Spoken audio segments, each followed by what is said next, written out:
C'est votre rendez-vous préféré du mois, on est reparti pour voir ensemble 3 animés que je vous conseille fortement de regarder. Alors vous commencez à bien connaître mes goûts et pas mal de séries, au vu du nombre de vidéos similaires que j'ai fait dans le passé, c'est pourquoi aujourd'hui j'ai décidé de me pencher de nouveau sur des animés peu connus. Bref, on perd pas plus de temps et on est parti.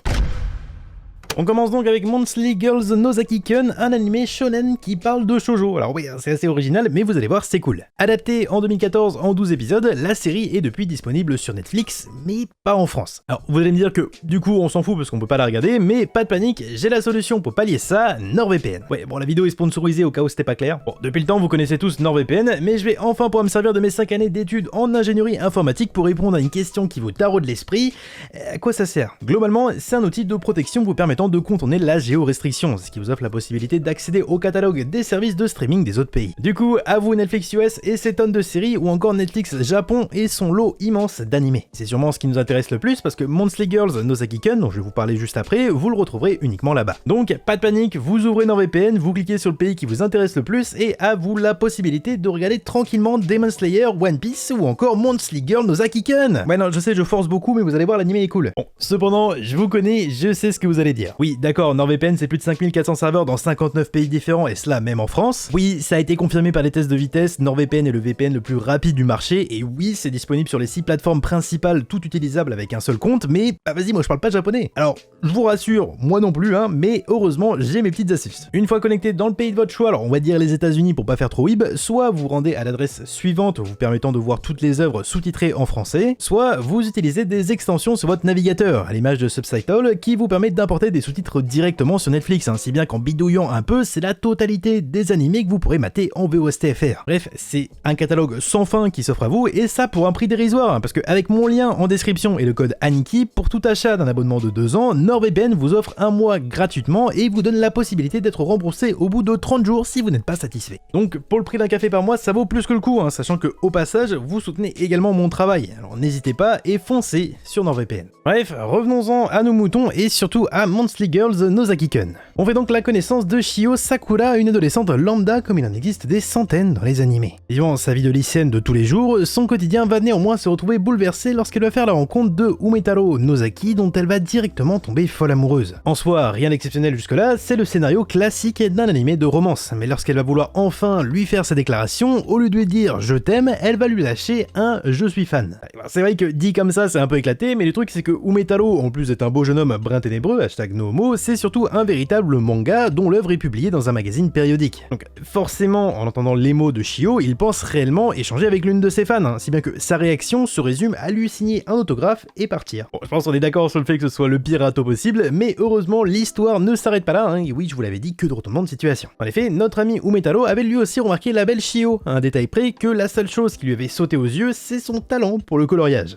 Alors oui, ça fait bizarre dit comme ça, mais lors de la réalisation de planches pour un manga, la partie coloriage est essentielle pour que l'œuvre soit impactante visuellement. Ainsi, remarquant ses capacités qui semblent apparemment hors normes, il va lui demander de devenir son assistante personnelle, et tout ça visiblement gratuitement. Mais bon, après tout, elle est amoureuse de lui, donc j'imagine que ça passe. Ainsi, nos deux compères vont commencer à se fréquenter de plus en plus dans un enchaînement de scènes de quiproquo total. Néanmoins, le petit truc qui vient rajouter du sel par-dessus cette relation mi-professionnelle, mi-ambiguë, c'est le manga de Umetaro. En réalité, ce dernier est auteur de shoujo, soit de manga pour filles. Alors c'est assez rare pour être souligné qu'un homme se retrouve derrière ce genre d'œuvre, si bien qu'il est obligé d'utiliser un faux nom et que personne ne le croit dans son entourage. De plus, alors que dans la vraie vie, il semble être totalement amorphe et insensible ni aux mœurs féminines, ni même aux états d'âme de ces dernières, dans son manga, il dépeint parfaitement leurs pensées et leur fonctionnement, notamment vis-à-vis des relations amoureuses. Ainsi, tout ça crée un paradoxe total, puisqu'on se retrouve à regarder un shoujo d'apparence classique qui en réalité inverse la totalité des codes du genre. L'anime est donc une véritable parodie, autant par ses personnages totalement déformés à l'image de Mikoshiba qui ressemble au cliché du garçon bichonen mais qui pourtant tient plus de l'héroïne de shoujo, que par la création du manga de Umetaro. Là où Bakuman nous montrait les coulisses de la création d'un manga, Monthly Girls Nozaki-kun, lui, tourne en dérision les codes de la romance japonaise, situations grotesques, personnages similaires et tant d'autres. De plus, sachant qu'il se base sur son entourage pour créer son œuvre, tout ça rajoute un côté foireux et hilarant à l'anime. Ainsi, là où la série se pose à première vue comme une simple comédie romantique, sa subtilité fait qu'elle saura toucher n'importe quel public. C'est pour ça que je voulais absolument vous en parler et j'espère que ça va vous plaire.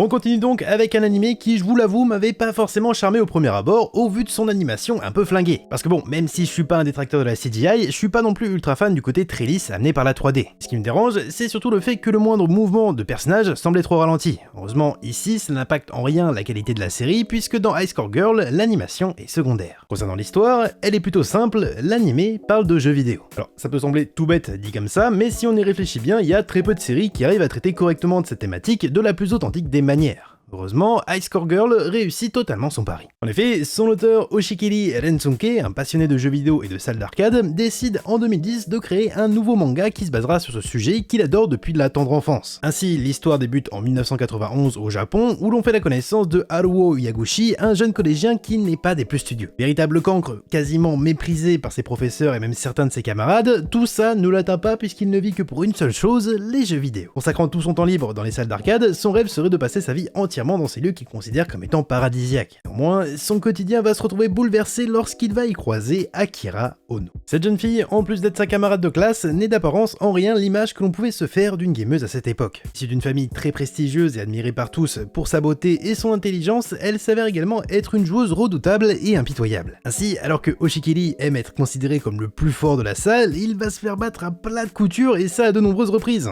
Ne voulant plus jamais revivre cette situation, il se décide à changer de salle dès le lendemain, ce qui ne va pas lui empêcher de tomber nez à nez avec sa nouvelle némésis. Néanmoins, bien que très opposés au premier abord, les deux enfants vont très rapidement devenir très complices et lier entre eux une amitié sans faille. Ainsi, High Score Girl nous plonge dans la nostalgie à travers l'émerveillement d'un enfant jouant aux jeux vidéo, le tout avec une dose d'humour et de passion proche du fanatisme. Bien que n'ayant pas connu cette époque puisque j'étais très loin de venir au monde en 1991, l'animé retranscrit parfaitement ce sentiment universel de nostalgie. Eric a regardé cette scène où notre jeune ami découvre le jeu Street Fighter Super pour la première fois. Mal, Ryu, pas mal, qu'est-ce qu'il a... Oh, ouah, il a lancé un Hadouken.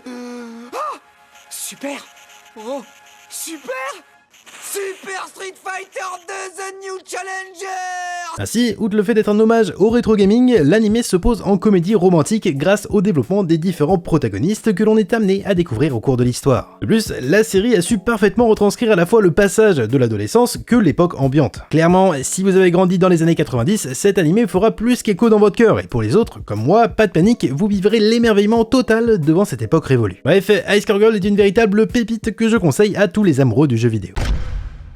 On termine donc avec Flying Witch, ou dans son nom en français, la sorcière volante. Je suis totalement bilingue, ouais. Dit comme ça, on pourrait penser à un animé ultra fantastique se passant dans un monde médiéval rempli de guerriers et de magie, mais bon, c'est pas exactement ça. Tout se passe au Japon, à notre ère, où nous faisons la connaissance de Makoto Kowata. Alors qu'elle habitait dans une grande ville du pays, elle décide de déménager pour se rendre à Hirosaki, située en pleine campagne, où elle y retrouvera une partie de sa famille, notamment ses cousins. À première vue, Makoto n'a rien d'extraordinaire, elle ressemble à toutes les jeunes filles de son âge, et son caractère spontané et insouciant démontre une personnalité douce et apaisante. Ainsi, elle va très vite s'acclimater à sa nouvelle vie et tout aurait pu s'arrêter là, mais en réalité, Makoto est très loin d'être quelqu'un d'ordinaire, puisque comme le laisse présager le nom de l'œuvre, c'est une sorcière. Ainsi, son déménagement n'était pas anodin, puisqu'il fait partie de son passage à l'âge adulte. Néanmoins, comme je l'évoquais au début de cette partie, ne vous attendez pas à une œuvre surnaturelle digne d'un isekai. D'ailleurs, le premier épisode vient directement poser le ton. L'action prend son temps pour nous amener à découvrir en douceur la vie de notre héroïne. Représentant à de nombreuses reprises de véritables lieux du Japon, l'œuvre nous invite à la curiosité et à la découverte, le tout accompagné d'humour et d'un brin de magie afin d'amener un fil conducteur et surtout son lot de surprises au cours de ces 12 épisodes. Ainsi, Flying Witch est un slice of life mêlant nature et magie. L'idée n'est pas de nous sortir des scènes de bataille ou de duels épiques, mais simplement de nous montrer comment une personne hors norme réussit son intégration au sein d'un nouvel environnement. Et c'est pour ça que je disais que c'était un slice of life sur la nature et la magie. Un coup on aura le droit à un moment anodin en pleine campagne et un autre ce sera une scène surnaturelle. Certes, c'est pas une œuvre comme les autres, mais elle n'est pas sans rappeler Mushishi où l'action fait place à la poésie. Bref, c'est irrémédiablement une œuvre à part, véritable moment d'escapade et d'évasion, et ces 12 épisodes sont un véritable souffle de bonheur qui, de par son rythme, ses décors, ses personnages ou même ses musiques, saura séduire tout le monde.